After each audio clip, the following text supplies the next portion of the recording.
Ethan Cole had never been good at hearing silence, especially not the kind that hummed between two people who once filled rooms with laughter. The morning light crawled through the half-closed blinds of their coastal home, drawing pale lines across the kitchen table where two untouched mugs of coffee cooled side by side. Mira, 32, his wife of 8 years, leaned against the counter, her eyes distant, her fingers tracing the rim of her cup, as though it held the map out of her confusion. "We all need breaks," she said softly, her voice neither cold nor warm, just factual, like she was reading a weather report about a storm already overhead.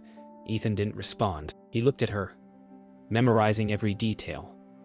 The faint crease between her brows, the glint of her wedding ring catching the light, the quiet ache in her posture. He wanted to ask, from what? But feared the answer would carve through him before coffee could wash it down. Outside, waves whispered against the shore, a rhythm of retreat and return, mocking his disbelief. In that moment, Ethan understood that sometimes love doesn't vanish, it just stops belonging to both people at once. Hours later, the sound of the ocean became Ethan's only company. He stood barefoot on the cold tiles, watching the clock tick into indifference. The house that once breathed with shared routines now seemed too large for one heartbeat. He replayed her words again. "We all need breaks," dissecting every syllable for meaning, for mercy. His mind fought to reinterpret it as temporary, like a pause before a renewal. But the silence had tone, and he recognized it now. The pitch of departure. He tried to remember when her laughter had begun to fade, when she started facing the sea more than him. Memory betrayed him. The timeline blurred between comfort and loss. He poured the untouched coffee into the sink. It swirled down like something ritualistic, the last trace of warmth dissolving into the drain. By dusk, Ethan sat on the porch facing the horizon. The ocean was turning slate gray, waves breaking in rhythmic finality. Myra's car was gone. Her absence still seemed temporary, like an unpunched ticket. The salt air stung his throat as he replayed their early years. Road trips, late-night ramen, the small, silly dances in their old apartment kitchen. It was impossible to reconcile that woman with the one who said she needed a break. He wondered if he had been too steady, too predictable, a safe harbor she grew tired of. As gulls passed overhead, their cries sounded like laughter fading into distance. Inside the bedroom, her side of the dresser was half empty. Drawers left slightly ajar, faint perfume lingering, jasmine and something bittersweet. Ethan touched the edge of the mirror where her reflection used to meet his every morning. He found a note under a book. "I just need to breathe, Ethan. Please don't wait for me to remember how." The handwriting was steady, careful, too calm for heartbreak. He folded it once, twice, as though compressing grief could make it smaller. The window reflected his figure beside her ghost. The two shapes almost aligned, then slipped apart as wind stirred the curtain. Night arrived like surrender. Ethan sat by the window, city lights blinking across the bay. The quiet hum of the refrigerator and the low rumble of the sea became the only conversation left. He scrolled through photos on his phone. Mira laughing on a mountain trail. Mira pretending to be angry at a rainstorm. Mira asleep with sunlight across her cheek. Each image felt like a chapter from someone else's story. He didn't delete them. Not yet. Outside, the moonlight cast silver across the empty passenger seat of their car in the driveway. The seatbelt hung loose, a symbol of what once felt secure. Now just an echo of safety, unbuckled. It had been 2 months since Mira left, though the house still carried the soft hum of her existence.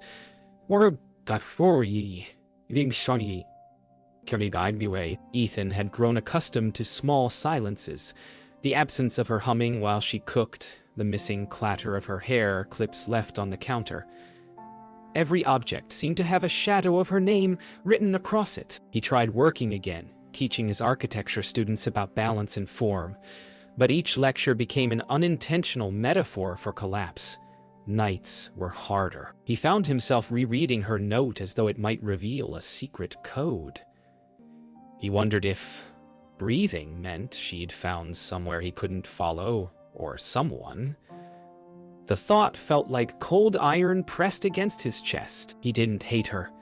He hated how easily she had untethered herself while he still drifted. The ocean outside their home had turned rougher lately, waves battering the rocks as if mirroring his resistance to acceptance. Mira's absence had a pattern. Tuesdays felt the sharpest. Ethan often caught himself looking at his phone at 7 p.m., the time she used to text him from the cafe near her office. "Want me to bring dinner, or are we cooking?" Tonight, the phone remained silent, and so did he. He sat on the floor by the couch, the television flickering muted images of other people's lives. Laughter, chaos, resolution, none of which belonged to him anymore. His reflection in the dark window seemed older, as though grief aged faster than time. He thought about sending her a message. "Are you okay?" But he deleted every word before sending. There was nothing left to say that didn't sound like asking her to come home. Mira sat in a small coastal town 2 hours north, renting a room above a pottery studio. She hadn't told anyone where she went, not even her sister. Days blurred into one another, shaped by clay and silence. The rhythm of her hands molding bowls gave her a sense of control she hadn't felt in years. Yet even here, in this borrowed peace, Ethan's name lingered like a whisper at the back of her mind. She thought leaving would bring clarity, but instead it only magnified her confusion. She missed the way he listened without interrupting, the safety of knowing someone was always waiting. But she couldn't return, not until she figured out whether she missed him or just the comfort of being understood. One evening, Ethan found himself standing by the ocean, the same shore where they'd exchanged vows 8 years ago. The wind was colder now, sharper, as though reminding him that seasons change without permission. He brought the folded note in his jacket pocket, smoothing it flat against a rock. For a moment, he imagined her standing beside him, hair whipped by the wind, laughing, daring him to race the waves. He whispered into the air, "You said you needed to breathe. I hope you are." The tide reached up and soaked the edge of the paper. He didn't stop it. Some things weren't meant to be held forever. Mira couldn't sleep that night. The storm outside her window rattled the glass, the same rhythm as her heartbeat. She thought of Ethan, whether he still watched the ocean, whether he had finally moved on. Guilt crept in quietly, like water under a closed door. She walked to her workbench and picked up a half-finished vase. With trembling hands, she pressed her thumb against the clay, leaving an imperfect imprint. She whispered, "He'd hate that," smiling faintly at the thought. For the first time, her tears didn't sting. They simply existed. Honest, necessary, real. She realized maybe taking a break hadn't been from him, but from the version of herself that didn't know how to feel. 3 months had passed since Ethan last saw Mira, and the world had quietly rearranged itself around the absence. The semester ended. Students left notes on his desk, thanking him for understanding structure, unaware how hollow the compliment felt. On weekends, he volunteered to restore old lighthouses along the coast, a silent, practical way to stay busy, to rebuild something while his own foundation still trembled. The rhythm of scraping rust and repainting stone gave him peace. Each evening, as the sun sank behind the water, he found himself looking north, toward the direction she had gone, though he'd never confirmed it. Hope was a cruel companion, but he wasn't ready to send it away. That night, he sat on a bench near the pier, salt in his hair, hands rough with paint, staring at the horizon that had once carried her. Meanwhile, Mira's pottery had begun to take shape into something beyond therapy. Her vases now carried intentional imperfections, cracks glazed in gold, a technique she learned from a Japanese neighbor who visited the studio. Kintsugi, he called it, the art of making broken things more beautiful. It struck her deeply. She began signing each piece not with her full name, but just an "am," as if reclaiming a simpler version of herself. One afternoon, As she set a finished piece on the display shelf, her landlord mentioned a new exhibit opening at the Coastal Museum. Reconstruction, finding art in repair. Without thinking, Mira signed up. It would be her first public showing. As she filled out the form, she hesitated at the address line, writing only Driftwood Road. Former residence, her hand trembling before she crossed it out. When the museum's invitation arrived, Ethan almost threw it away. His friend, Lila, the curator, had sent it without explanation, just a handwritten note.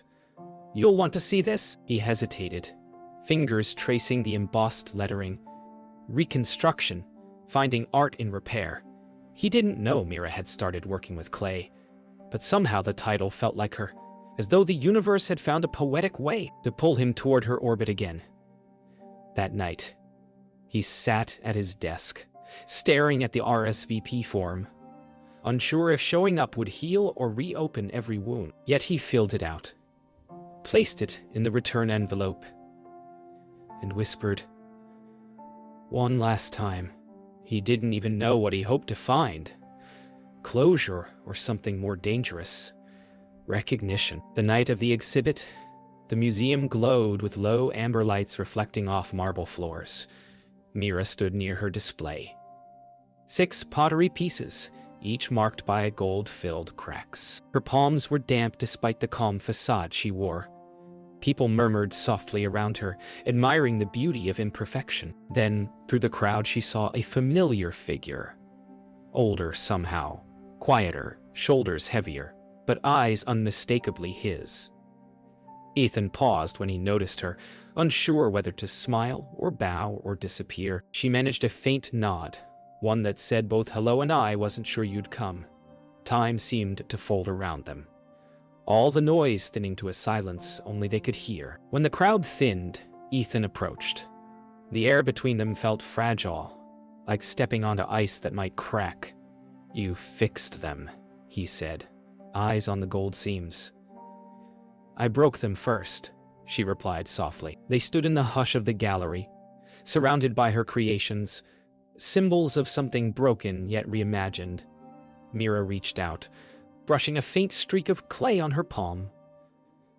"I thought I needed space to breathe," she admitted, "but I think what I really needed was to learn how to build something without fearing it might fall apart."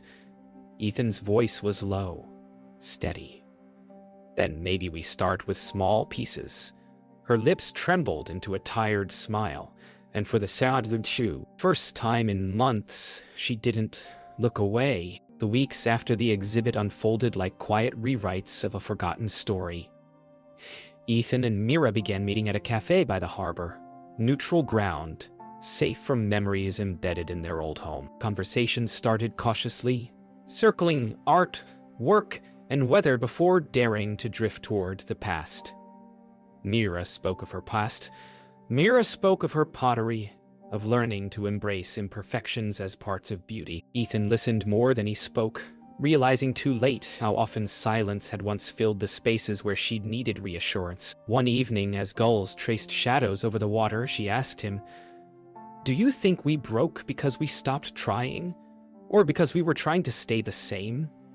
He smiled faintly. "Maybe both." That night, neither of them said goodbye, only, "See you tomorrow." It wasn't reconciliation, not yet, but it was the beginning of remembering how to share air again. Mira began visiting the old house again, though she never stayed long. She'd walk through the rooms with quiet reverence, touching the walls, running her fingers along the piano, pausing by the window that framed the ocean she'd once escaped from. Ethan had moved some furniture, but the soul of the place was unchanged. One afternoon, she found an unfinished drawing of the lighthouse pinned to his office wall, her initials faintly sketched in the corner. A habit he'd never stopped. Standing there, she realized he hadn't tried to erase her absence. He'd just learned to live beside it. That simple act broke something open in her. Not regret, but recognition. Ethan met her at the lighthouse restoration site a week later. She had brought lunch. A small gesture wrapped in cloth the way she used to. They sat on the steps beneath the tower, the sea wind carrying the scent of salt and thyme from her sandwiches. Between bites, They spoke about things they'd never asked before: her father's absence, his fear of failing quietly. Vulnerability replaced small talk, and for the first time they weren't afraid of the cracks in conversation. As the sun climbed higher, Ethan looked up at the lighthouse fresh coat of paint. "Funny," he said. "We keep fixing things that are meant to guide others home." Mira smiled, leaning back on her palms. "Maybe that's the only way we find our own way back too." That night, they drove along the coast road. No destination, just motion. Music filled the car, soft and nostalgic. A song they once played during road trips years ago. Mira rested her hand on the window, fingers tracing invisible patterns in the glass. "I don't know if I can promise forever," she said quietly, "but I think I can promise to keep choosing." Ethan glanced at her, the headlights from passing cars reflecting in his eyes. "That's all I ever wanted," he replied. The road ahead bent along the cliffs, moonlight glimmering on the ocean far below. Neither spoke again, and for the first time, the silence between them felt safe. Not empty, but earned. They returned to the house together for the first time since she'd left. The key still fit, though the door hesitated before opening, like the home itself was uncertain. Inside, they stood quietly, absorbing the familiar scent of salt and wood. Mira placed a small ceramic vase on the table, one of her gold-repaired pieces. "Not perfect," she said softly, "but it's ours." Ethan reached out, his hand brushing hers, anchoring the moment in unspoken forgiveness. The wind outside whispered through the blinds, carrying the same rhythm as the ocean: retreat and return. For the first time in a long while, the house didn't feel like a monument to what had ended, but a promise of what could still be built from the ruins. Spring arrived with an almost mocking gentleness. Everything outside bloomed while Ethan and Mira learned how to rebuild without pretending nothing had broken. They moved through the house differently now, careful but unafraid, like dancers relearning rhythm after a fall. Ethan's sketches filled the dining table again. Mira's clay trays dried on the counter. They'd begun to occupy the same spaces in silence. Not avoidance, but presence. One morning, as sunlight slanted across the room, Mira found herself humming. Ethan paused mid-sketch, listening. It was the same tune she used to hum years ago while baking on Sundays. She caught herself, laughed awkwardly, but he smiled. "Don't stop," he said.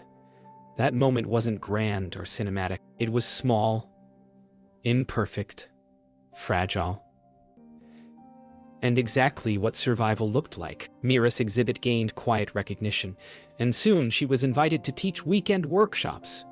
At first, she hesitated, afraid the attention might reopen her solitude, but Ethan encouraged her, promising to handle the repairs at home while she was away. When she returned from her first class, she found the hallway freshly painted. The color was imperfect, slightly lighter than before, but it glowed under afternoon light. "I wanted it to feel new," he said. She laughed softly, brushing her fingers along the wall. "It does." In that moment, they weren't erasing the past, they were choosing to build over it, layer by layer, mistake by mistake. Healing, she realized, wasn't an event. It was a practice. On the first anniversary of their separation, an unspoken milestone, they returned to the beach where she had first said the words that broke them. The ocean was calm that evening, the air thick with the scent of salt and jasmine. They walked barefoot along the shoreline, waves brushing their ankles. "You know," Ethan said quietly, "I used to come here every week, thinking the sea might give me answers." Mira smiled faintly. "Did it? No," he admitted, "but it stopped asking me questions." She took his hand, not out of nostalgia, but acceptance. They didn't need vows or apologies anymore. The silence between them now carried peace instead of ache. Months later, the pottery studio and Ethan's architecture firm collaborated on a community restoration project, rebuilding an old pier into an art space. It became their shared purpose, a merging of her hands and his design. Working side by side, they argued, laughed, disagreed and compromised, but the difference now was that each conversation ended with touch instead of withdrawal. When the final beam was set, they stood at the edge of the pier, watching the tide roll beneath their work. It wasn't perfect. It creaked in the wind, and the paint would fade someday. But for them, it stood as proof that impermanence could still be beautiful. That night, back at home, the rain began again.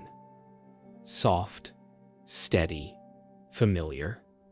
Ethan and Mira sat near the window, mugs of tea warming their hands. "Do you ever think about the version of us that didn't make it?" she asked. He thought for a long moment before answering, "Sometimes, but I think they had to fall apart so we could find this one." Mira nodded, eyes reflecting the city lights beyond the glass. She leaned her head on his shoulder, the kind of closeness that didn't demand reassurance anymore. The rain's rhythm filled the room. Retreat and return, retreat and return. And outside, the sea shimmered under the streetlights, endlessly forgiving. The following year unfolded in small, patient steps. No grand declarations. No sudden transformation. Mira's pottery studio expanded, while Ethan's architectural designs began to draw attention for their quiet grace. They had both found rhythm in imperfection, letting days drift between work, laughter, and the comfortable quiet that no longer frightened them. On their anniversary, they chose not to celebrate the marriage that once was, but the one they were still building. They returned to the pier they'd rebuilt together, bringing a bottle of wine and 2 mismatched cups. "We could have lost this forever," Mira said softly, watching the tide. Ethan nodded. "Maybe we had to lose it once to understand what it's worth." They clinked their cups, and the sound was soft, not triumphant, but whole. At the studio, Mira began teaching children, small hands shaping clay into fragile dreams.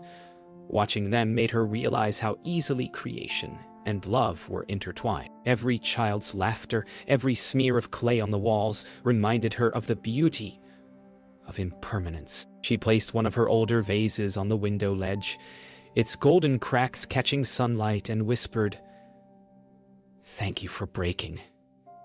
It wasn't sadness she felt anymore, but gratitude for the lessons that pain had forced her to learn, for the second chance it had quietly given her. Outside, she noticed Ethan watching through the glass, smiling as though seeing her for the first time all over again. Ethan's next architectural project was different. Smaller, more personal. He designed a seaside community center, using reclaimed materials and recycled glass. Mira helped glaze the tiles, embedding thin threads of gold through them, a quiet nod to what they had learned.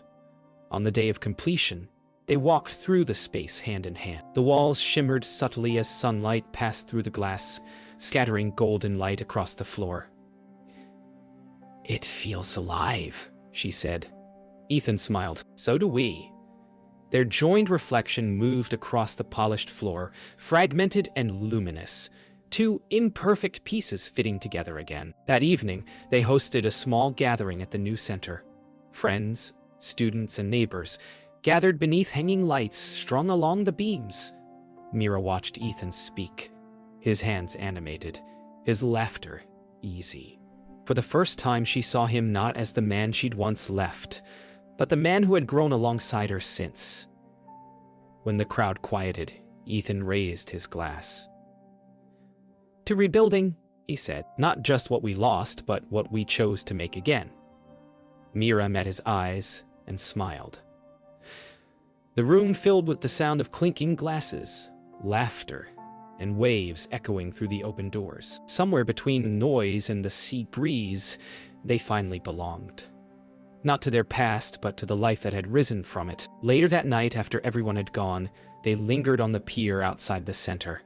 The ocean stretched endlessly before them, calm under a silver moon. Mira rested her head on Ethan's chest, feeling the steady rhythm of his heart. "Do you think this is forever?" she asked quietly. He looked toward the horizon, where the waves shimmered with reflected starlight. "No," he said softly. "But it says everything right now." She smiled, closing her eyes. The tide rose and fell, whispering against the wood beneath them. Somewhere in that sound was the truth they'd both come to understand. Love isn't about permanence. It's about staying long enough to rebuild each time it breaks. Years later, the house by the coast had changed its rhythm. It no longer felt like a space that carried old wounds. Instead, it breathed.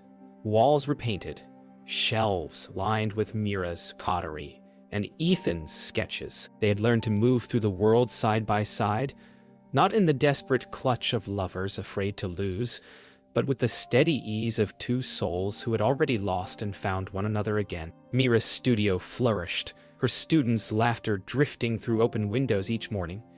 Ethan's designs found new fame, though he still preferred small projects, ones that meant something personal. On their 10th anniversary, they decided to stay home.